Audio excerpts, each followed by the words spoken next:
kupendeza siku ya Eid ni sunna. Zaka ya fitri ni wajibu.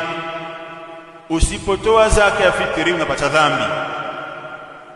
Zaka ya fitri kilo 2.5 kwa familia ya baba na mama na mtoto ni takriban kilo 7.5.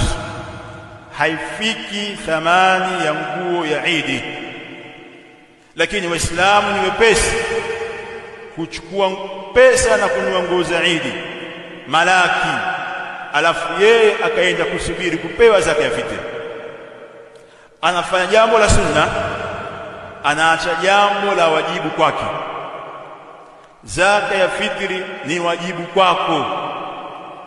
Ikiwa unaweza kutekeleza zaka ya fitri, ikiwa unaweza kutekeleza kununua kanzu yako wewe na abaya ya mke wako na kanzu ya mtoto wako na nguo ya kutembelea ya mtoto wako, ni zaidi ya laki.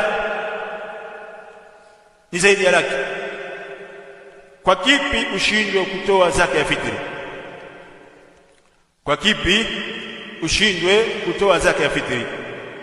Ayuha nasi ibadallah, tusiache mambo ya wajibu tukayakimbilia mambo ya sunna.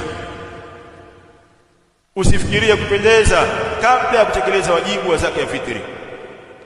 Tekeleza zaka ya fitri, alafu pendeza ukose upya.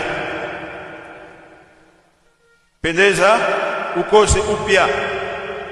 Usilazimishe upya ukatumia gharama kubwa alafu ukasema sina uwezo wa kutoa zaka ya fitri.